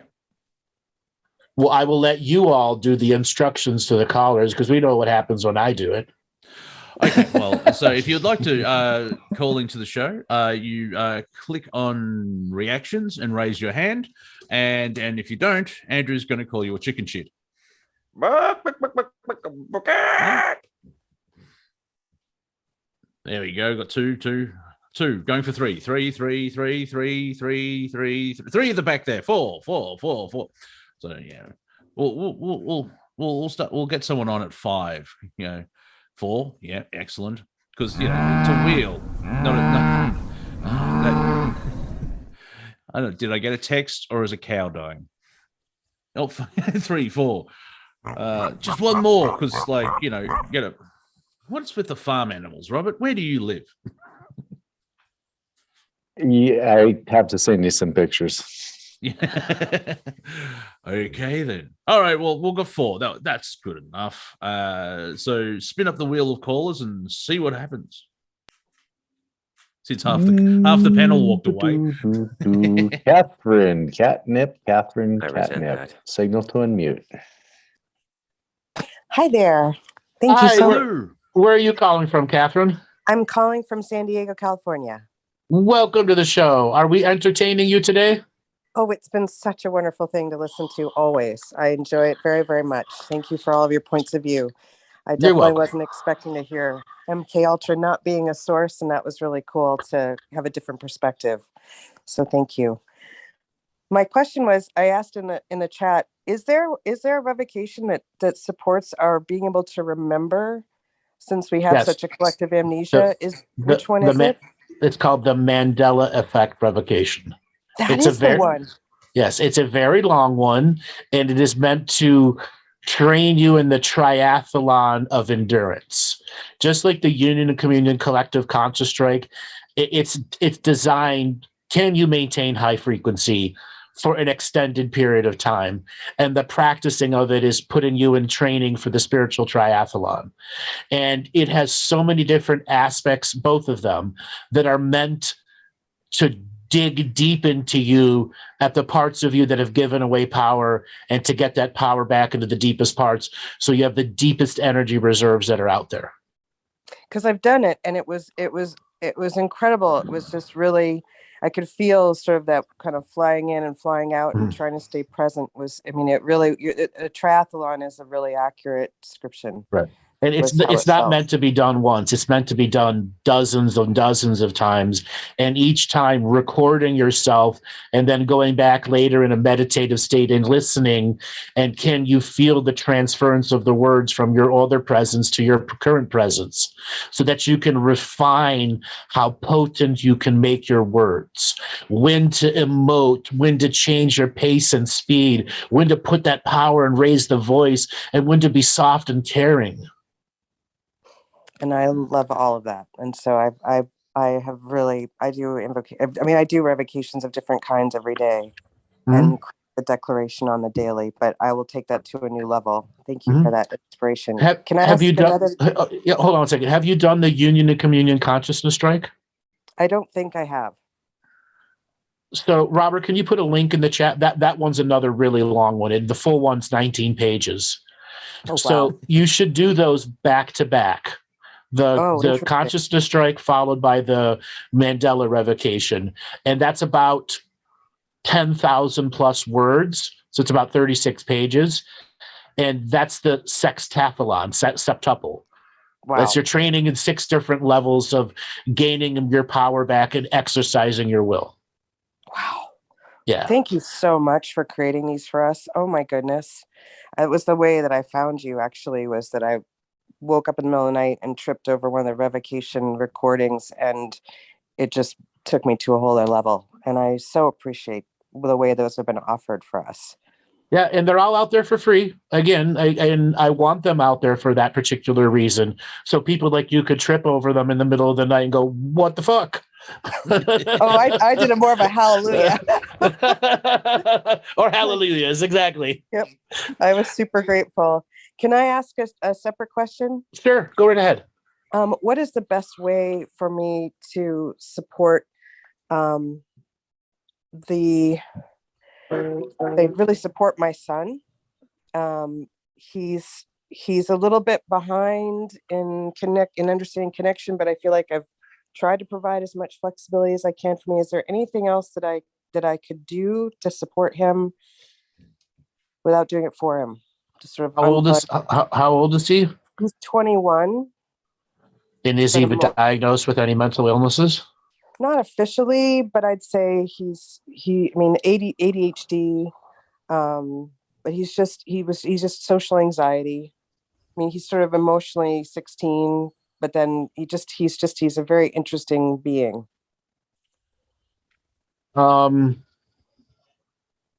Let me tune in specific for him. Tell me a little bit more about him, and I need you to take mom filter out. Yep. As if you were describing a neighbor's child. Sure. He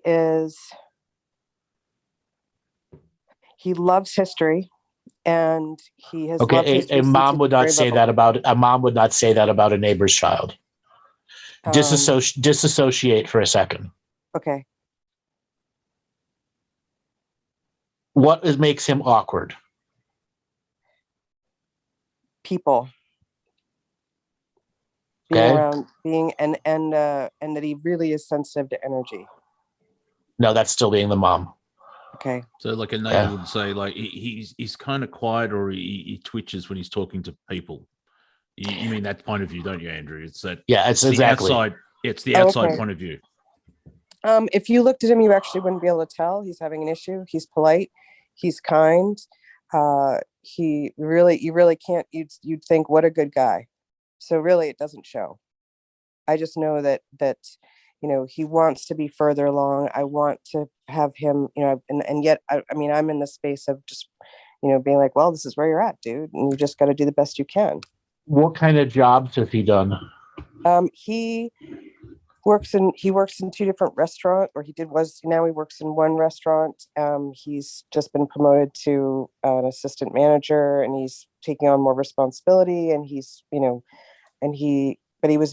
doing work at home, and then I encouraged him to do volunteer work to get out, and he did, and then he started to really grow, and then it really started to take off. So I think maybe he's okay, but he's never had a girlfriend, and he, and I know that that bothers him, but that's sort of the social part of trying to figure out how to, make that connection. But he was overweight, and then he shed a bunch of weight. So now he's got more confidence, but he was overweight for a long time, and that also impacted his confidence. But now he's just, he wants to be a writer.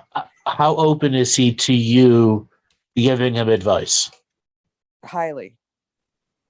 So he said he wants to be a writer. Does he actually write?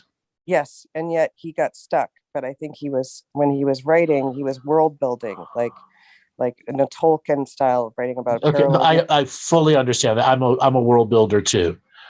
So the first thing to understand is what's going on him is extreme doubt in himself. Yes. That breeds a pathological hesitation. which makes him socially awkward. Yes. So the world building, the doubt's not there, and the extreme hesitation isn't there because he's in control. Highly encourage him to continue writing, but to create characters that are slightly reflective of him. Example, in the fantasy type Tolkien worlds, you have somebody that is more like you, and he's going, why would I do that? Because every character is you. Mm-hmm. Okay, so make a character has no social skills, but help him gain social skills through the story. It's almost as if that's where he has the confidence. I mean, when he was 13 on a holiday break, he just wrote his first sort of novel called The Eagle and the Dove, and it was the story of a World War I trench veteran who had survivor guilt. And that's past life energy coming through. Totally. And because past life energy coming through, he's been channeling all these past lives and kind of knows it. I think he gets confused about how he's reflecting, to reflect a character that he knows was him in another life, and he's conscious of it. So I think a part of him, when he does that, he ends up feeling like, well, that was just another life. It's not this life. Because he can feel, I can feel that he's just channeling out of other dimensions. Yeah. 1 second. Robert, can you unmute Melissa? She finally got back in.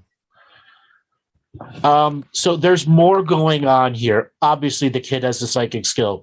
Now, very much Bruce, so I want you to comment on something for young writers. You started off as a young writer.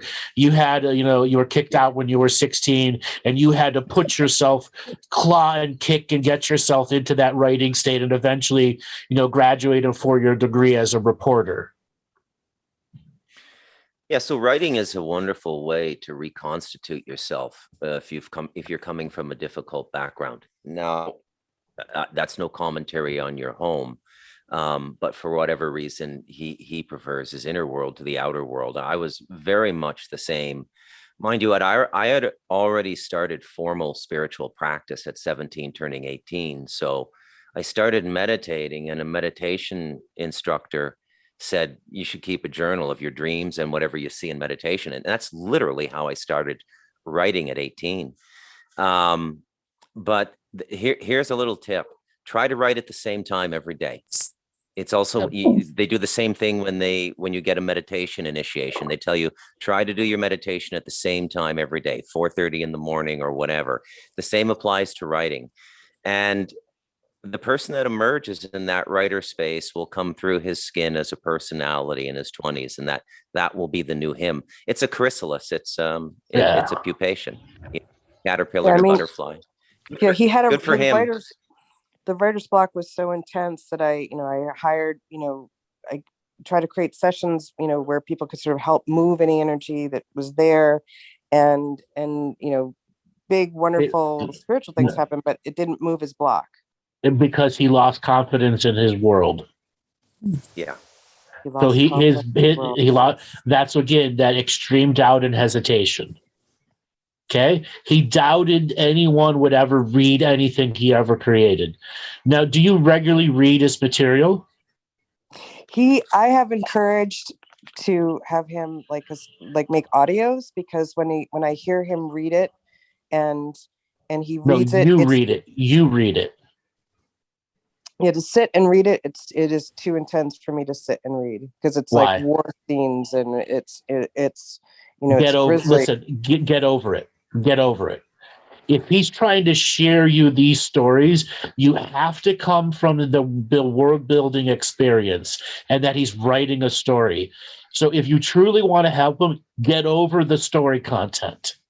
Okay. He needs human feedback. Yeah. And if you don't like the story, you're putting more doubt and more negativity in him by going, I can't read it. It's war stuff. Seriously. Well, I listen to. I have him read it to me. No, I just don't hold it in my hand. Read it. It's a personal experience when somebody actually reads it versus it being forced onto someone. Right. And you are destroying confidence when you don't actually do that. It's engaging your own personal imagination. Like when you read it, the mind creates a certain uniqueness.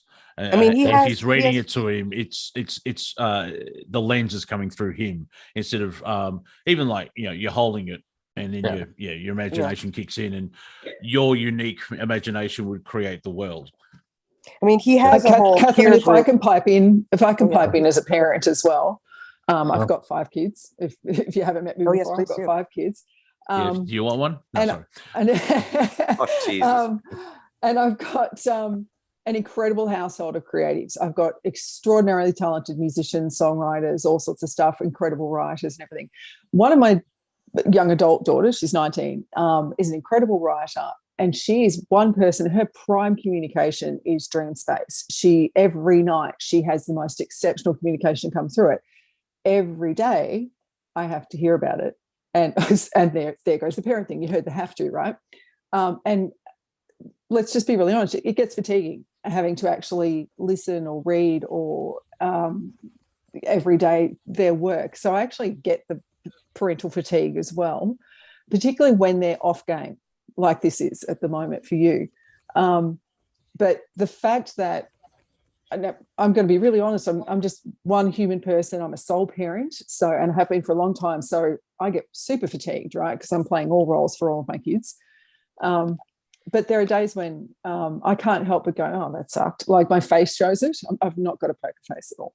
And so I have to work so hard to not do that on a day when I'm super tired and I've got so much on my plate, and then I have to sit down and read the latest writings of what's gone on, particularly with her dreams are phenomenal, the communication is amazing, but the communication is personal for her, and if I have to sit down and read it, I can get super fatigued all the time doing it. But as they've all said, the importance of doing that for her as a human is too great. Like she's 19 and she's 19.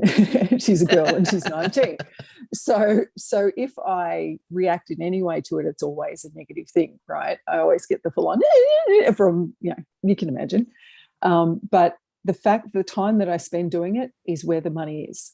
That's the time that I still do it, even though I might cop abuse for reacting to it in a way that she's perceived as negative.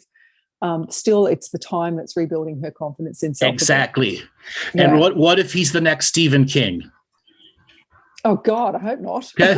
No. I mean, Stephen King is a fabulous writer and has encouraged millions of people into the writing world.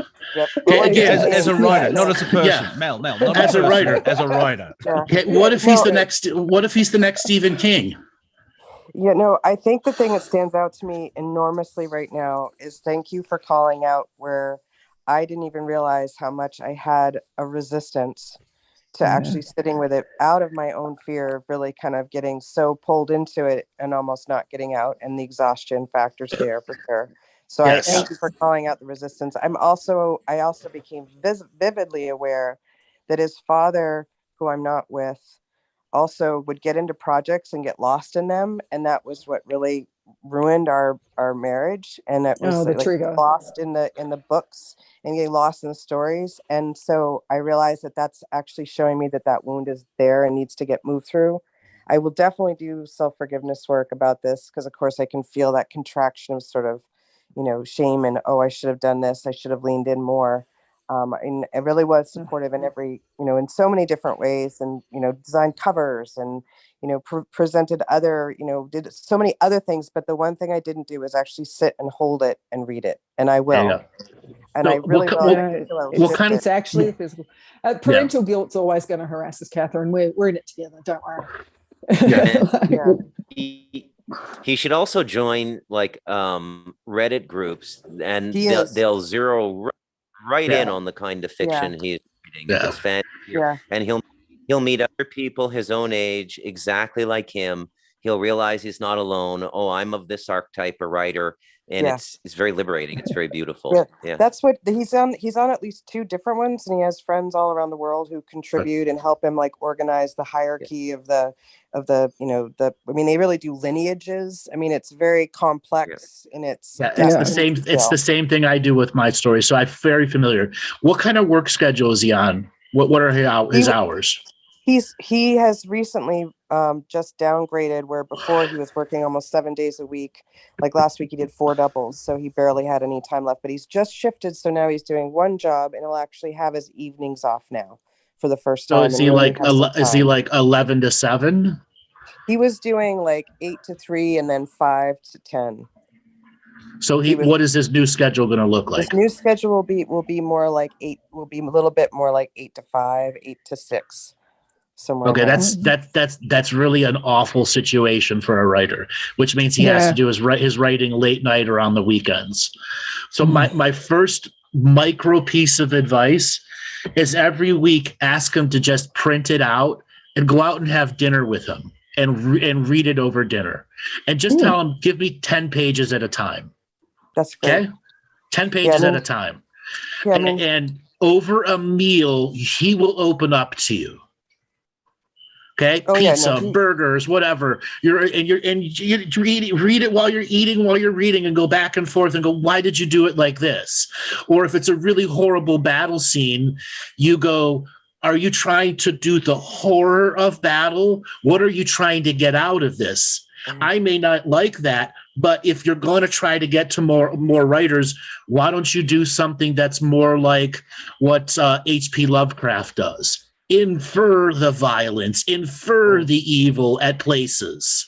Like, what's the point of the violence? Not just to what's be the violent. Point, right? Yeah, what's the point of it? And also, like, it's that's a thing, is like to have it printed out instead of reading it on a screen, right? Because it's a totally different experience. Right.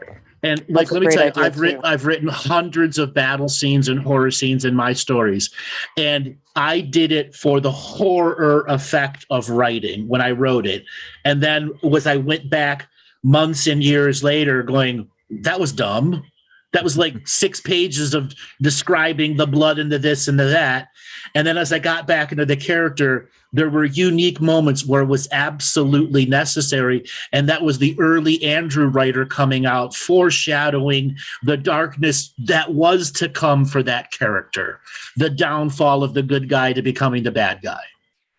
Well, especially in battle, I mean, the main thing instead of the horror of it all happening, trauma. And then you can concentrate on certain aspects of the battle of a character, which sets up, you can see where the trauma comes from, and that is addressed, or however you want the story unfolds later on.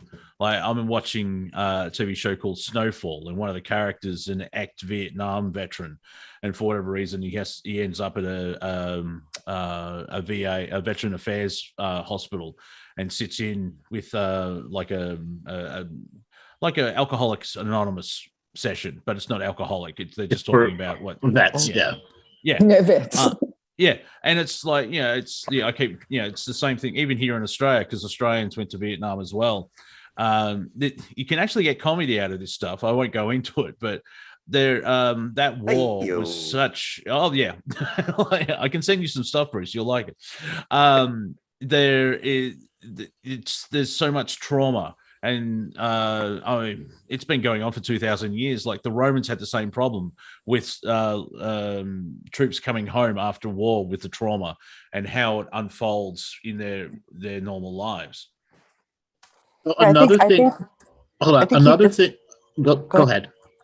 I was just gonna say, I think because he doesn't have the personal experience of like being, like having a romantic experience with a girl, or that when it comes to having to talk about that part of relationships, I think he's coming up against sort of the shame of, I don't have experience here. I've never actually held a girl's hand. I've never had a chance to kiss one, and I want to, but I don't know how. And I think that shame shutdown is happening, even though he's watched movies and he's seen things, but I think there's some part of that heart healing that he's also longing for. Because I mean, historically, he knows he's been historically adept since he was really, really, really little.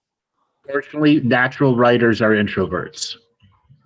Okay, and this is where you get an opportunity. Once you get into his world and understand the world that he's built, you can give him writer challenges between week after week.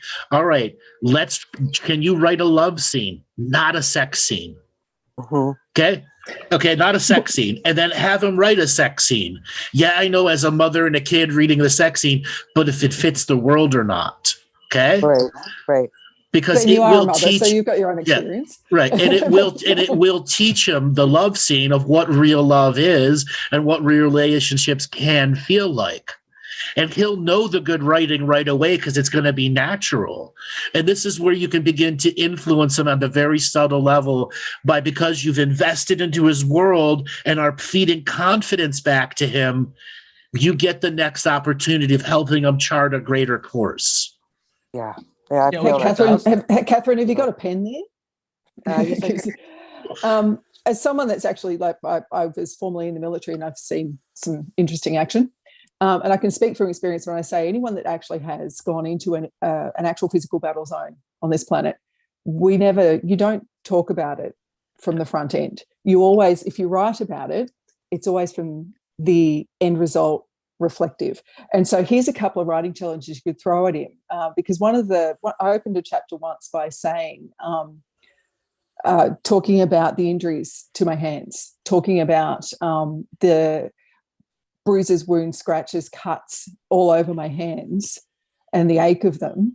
And I'll let you phrase it how you want to. I won't exactly quote myself, but go from the back end, from something from a battle zone, talk about that. Go from a really personal one soldier's experience of someone else's blood is on my face or something like that. Open that line. When it comes to romance, do the same. Go from the back end for him, because whether he's in tune with it or not deliberately, he's got hundreds and hundreds of past lives behind him. So he does have romantic experience. Yeah. Think about Norah Jones writing some of the most amazing love songs when she was 14 and had no experience in them. And no experience. Exactly. And so get him to go from the back end of I can still taste her on my lips or something like that.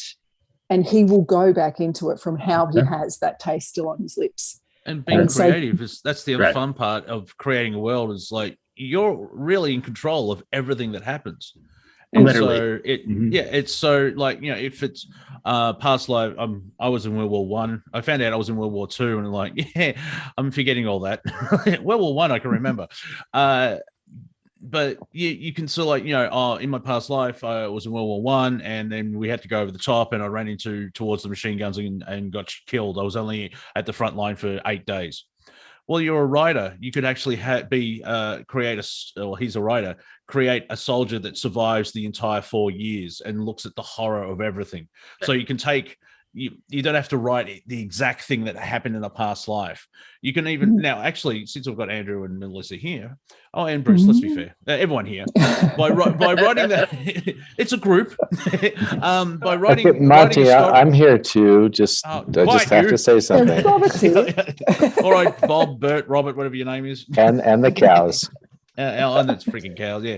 By writing a story, by not changing the timeline, but creating a story where everything goes right, does that have a spiritual effect on, say, if I write a story about World War One where I don't stand on a landmine, I could, I make up my own timeline. I'm not creating a timeline, but I make up a story about righting a wrong or something like that. Does that actually do anything? And it absolutely does. It completes a karmic circuit through creativity. And it is healing the negative karma by allowing the creativity to flow without the actual trauma in the body. Okay. Yeah. Okay? And I've actually said that to him, and I think to a degree there's a part of me that almost wonders if he successfully closed enough loops, and that's why he's having a harder time writing, is because he's no, it has nothing to do with it. It's getting true feedback from a human being that's in front of him. Yeah, that too. I know. That's the key. It's the human feedback from somebody he truly cares for and cares back from, not a person on the internet that you may have become friends with, but you have not broke bread with him. You have not shared all these unique experiences. As a young writer, my parents could never read any of my stuff. They don't even listen to any of the material I say. In the 10 plus years of doing this and traveling around the world, nobody in my family has listened to more than an hour of my material. Wow. Okay. None of My them, mom. none of them have read the book. I will say only recently did my mom finish reading the book, and it's been out almost a year. And my she mom never can't did. give any real honest feedback because it's so against her perception and point of view of the world. And now when it came to my stories, you got to read it. I can't. I don't like the way you read. That just sapped everything about me until I found real human people I could break bread with and share and converse and be in that situation where even if they weren't a writer, they could give you just a nugget of a feedback that could keep that confidence going. Yeah. And the thing about Catherine, I'll tell you a really sad story is that my first book was an international bestseller, all that sort of stuff. My mother never read it. She refused to read it. She died very suddenly. And when the paramedics found her, she had my book in her hand. Oh my God. Yeah. She never read it, never opened it. It was still uncracked. She had it on her bedside table, but wouldn't touch it. Yep. Wow. And so, yeah, don't be that. Why does that happen with parents and kids? Like, it feels like it's a dynamic. That's karma. That's karma. She was afraid I wrote bad things about her, which I actually didn't. Yeah. All I wrote about my childhood was that it was not an easy childhood, and I can't have been an easy child. Balance. Yeah. There's also the element like, say, my family try at least once to see either do stand up or music or whatever I do, but I think there's a karma aspect to give balance, if that makes sense. So instead of the spiritual ego going, look, I'm a god, and your brother goes, no, you're not. Stop that. Get out of the way. Like there seems to be a karmic balance, and also part of the experience. So I can understand where Andrew's saying, you've got all this information. The family's like, yeah, but don't you want to open a restaurant? Like, type thing. And so, yeah, I think there's a grounding aspect as well, depending on, it's all unique with different families, but there is sort of it gives balance so you don't go completely off your tree and all that type of stuff. And then ultimately getting him to go to a writer's conference. Yes. Even if it's once a year, and to encourage him to do that. And again, encourage him to a real writer's conference. Not one of those publisher ones where they're looking for you to sign up with their self-publishing subsidiary.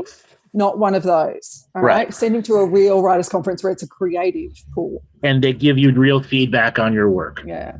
Yeah. So go to a hotel, not a timeshare. It's that type of thing. Right. Gotcha. So, darling, you have been a great teacher for a lot of other people. There are a lot of other parents in the exact same situation where they don't know how to deal with their creative children. Okay.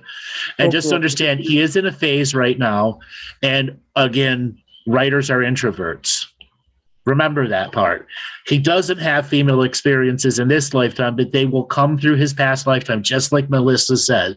You just got to help him unlock his writer creativity with it. Yeah. No, I get it. I definitely hear it, and I will do the forgiveness work as well, because thank you so much, everyone. You're welcome. Thanks for calling in. Thank you.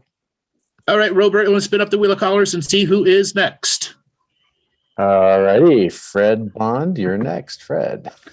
Fred Bond, are you there? Fred Bond. Can you unmute Fred Bond? 2022 and nothing works. Fred, are you there? Yes. Hi, where are you calling from? Michigan. You got to come a lot closer to the phone. Yeah, it's like, are you yelling from Michigan? Yes, I wanted to talk about a lightning storm that I had witnessed.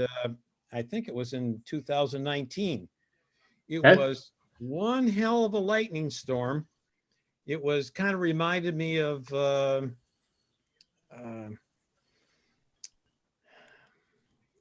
Captain Kirk and the Nexus. It was a long tubular thing, and it had lightning. This thing was so long, and continuous thunder and lightning strikes from within the cloud. Some of the lightning strikes were the length of the cloud. And it came out of the west and was headed east. And so was it a fast-moving cloud? I'm from Ohio, so I know what your thunderstorms are like. We have the exact same ones. Was it fast-moving or slow-moving? It was slow moving. All right, you were actually watching a ship charge up on the light filaments.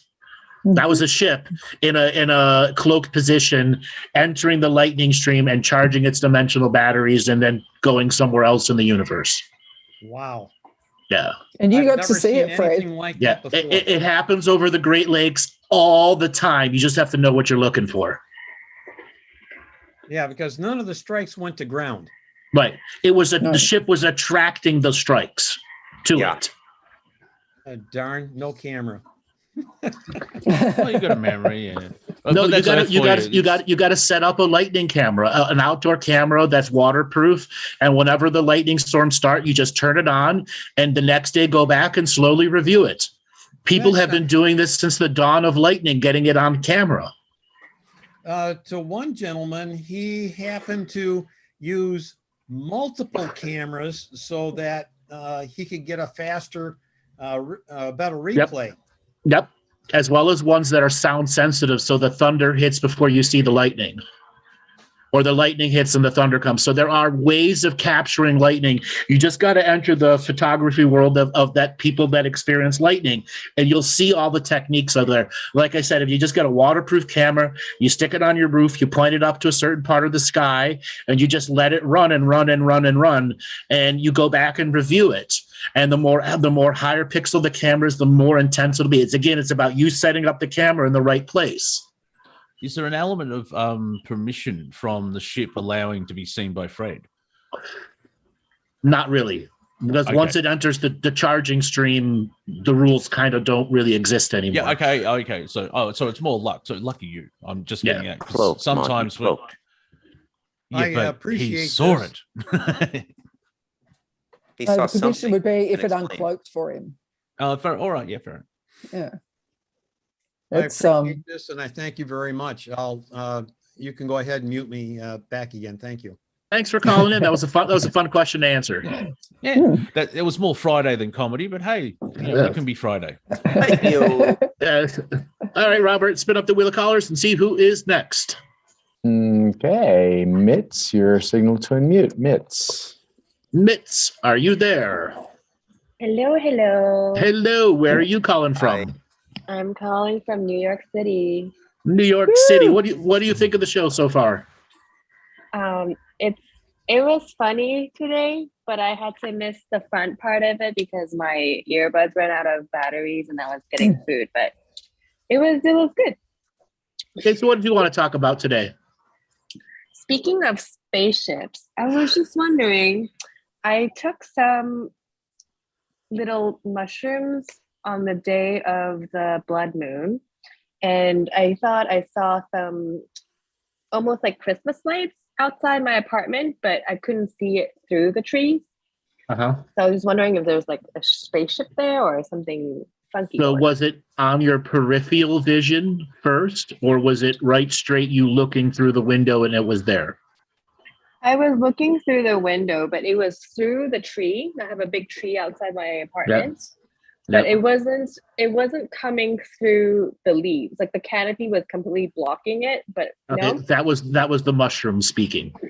Oh, what was it? And it was trying to get your attention of an energy in the room that was already present with. It was trying to attract your attention for you to take down some of your trust filters, where you can begin an artistic expression through the lights. The lights are going to trigger artistic energy, writing, singing, dancing, artwork, etc. It's a trigger of a creativity. And once you enter that creative space on the mushrooms, a spiritual giggle takes over. And what that does is encourage more and more and more. And then there'll be a subtle voice with this creativity. And that's the external world from the mushrooms trying to influence the creativity to go to super creativity. I see. Thank you. Thank you so much. You're welcome. Anything else you want to ask? I do, but my animal's not here, so I'll just call it another time. Thank you so much. You're Happy welcome. Friday. Have a great day. Happy Yes, Saturday. happy Friday to you too. All right, Robert, spin up the wheel of callers and see who is one person with their hands raised. The wheel of singular callers. I hope the magic wheel of colors can handle this, Tanya. Signal to unmute Tanya. Tanya, are you there? Hello. Hi, where are you calling from? Hello, can you hear me? Yes, we can hear you. Hi, can you hear me? Yes, we can hear you. Hello. Hi. No. Can you hear us? I'm calling from San Francisco. Maybe I'll go where my internet's a little bit better. Yes, still you're calling from San Francisco. Do you like the show so far? I'm laughing, and there's been so many wonderful insights from all y'all tonight. So thank you. Very much appreciated. Thank you. Great. What did you want to talk about tonight? So, okay, well, staying in the comedy vein, I have a joke for you. Ooh. Tell us your joke. Okay, so a Syrian, a Pleiadian, an Arcturian walk into a space bar at the end of the universe. Okay. The bartender pours them the house drink. They all get the house drink and they drink it. And the Syrian drinks the drink, and all of a sudden, the calculus for the speed of light pops above his head. And the Pleiadian drinks the drink, and the Pleiadian has 16 orgasms. And the Arcturian drinks the drink, and the Arcturian turns into an orb, and then turns into Elvis. And starts kind of like that shimmy and dancing and singing like Elvis. Mm-hmm. And at the end of the bar, from the darkness, there's a voice that says, "Hey, knock it off. You're doing my act."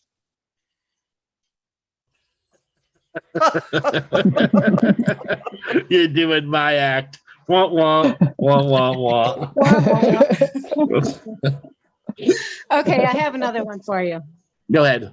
How many Arcturians does it take to change a light bulb?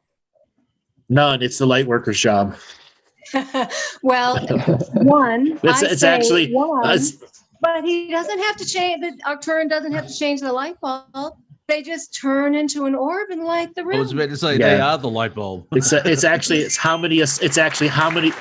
The real line is how many ascended masters does it take to change a light bulb? 0. It's the human's job. Yeah. Well, it's close. I got a whole bunch of ascended master light bulb jokes. It's very similar to the psychological. How many I really love the concept of, so and so and so and so walk into a bar at the end of the universe, and then what happened? I don't know. You tell me. If you want to lose a serious amount of weight, now take a hand. you all have made me think. Well, what's the next one, right? So I say an angel, a demon, and a human. And there's one person standing there. Walk into a bar at the end of the universe, right? And then what? The human gets served. The human gets served, and the angel and the demon get kicked out.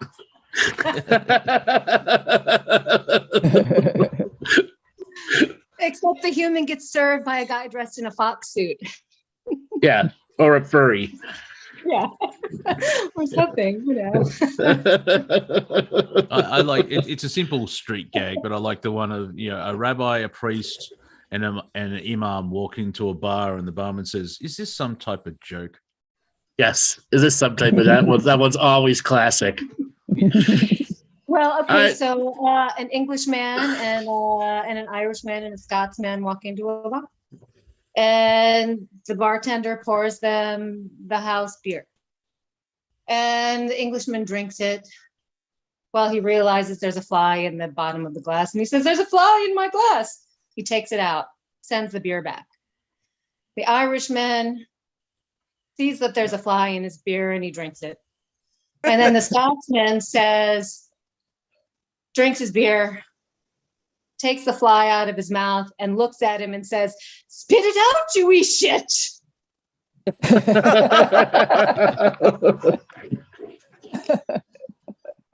All right. All right, darling. Part of my ancestry is Scottish, and I'm offended to that. Darling, we're at the end of the show. We're gonna call it a night here. Thanks a lot for calling in. Love you guys. Thank you. Thanks, Danielle. Bye. Monty, you want to give away for people to get a hold of you? Well, today I'm still on YouTube, but we'll see how that goes. Wafer Thin Entertainment on Odyssey, Rumble, as well as BitChute, on Facebook, as well as Twitter and Instagram, and Monty Dean for all the other stuff. On Twitter, I'm at Real Monty Dean. I have my own roundtable show that Bruce turns up to called Planet Collingwood at 2 a.m. New York time on Revolution Radio Studio A. And I have started producing or helping out Sean David Morton on Thursday nights, Wednesday mornings. No, Wednesday. What day? Wednesday nights, Thursday mornings on Revolution Radio on the Hawk's Nest, which is through freedomslips.com. And about 20 minutes, I'll be appearing at my local Bunnings to buy some things. Melissa, want to give away people to get a hold of you? Look, easy to find me. Website's melissahawkinghughes.com. If you go to that website, there is a sign up where you add your email address for the newsletter that you'll be lucky to get once a month because I write it myself. If you sign up for that, it'll take you to a free self-healing course. If it doesn't take you to a free self-healing course, message me and I will send you the link. All right. A number of people off this audience had problem with it, and they can guarantee I'll send you straight to it anyway. You can find me on all sorts of social media, everything, Twitter, all of that good stuff. And there is a new group on Facebook called The Irrepressible Healer in You. Join that. There's going to be live streams from that I will give you basic instruction on how to play with quantum bioenergetics, with frequency and communication to help your own health and to help those around you. All right, melissahawkinghughes.com. Bruce, to give away if people get a hold of you. Yeah, just go to Amazon.com. There you go. Read Stardust if you haven't read it. If not, and then there's also the Galactic Historian, which is over on Andrew's Amazon page. That's what I do. I write. And don't forget the audiobook there, Bruce. Yeah. Stardust. If you're going to do Stardust, do the audiobook. Super powerful. No, actually, Melissa, I would suggest you buy the audiobook and the paperback so you can read along. Yes. All right, everyone, you know who I am. You go to my website, andrewbartzis.com. You go to Facebook, YouTube, Twitter, Twitch, and anywhere else to find all the content you could possibly want. All right, Robert, take us away.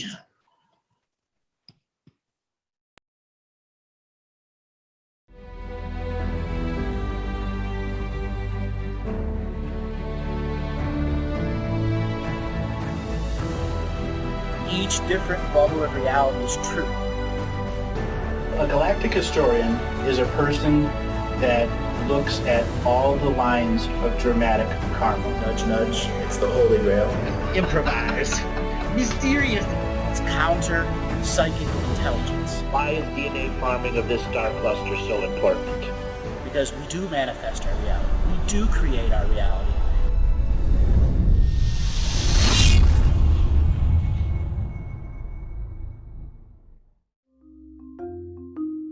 Hello, let's create, let's co-create, and let's change this world with love.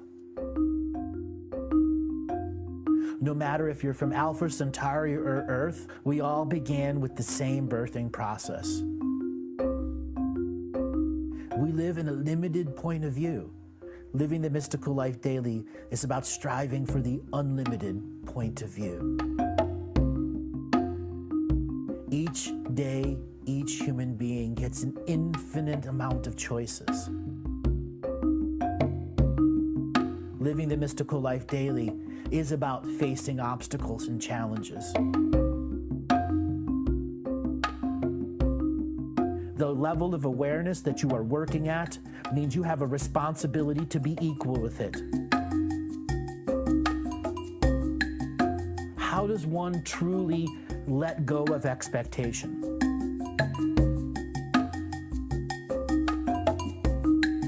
You can make the moment that you wake up to the moment you go to sleep sacred. The keys to success: choice, choice, choice, and choice.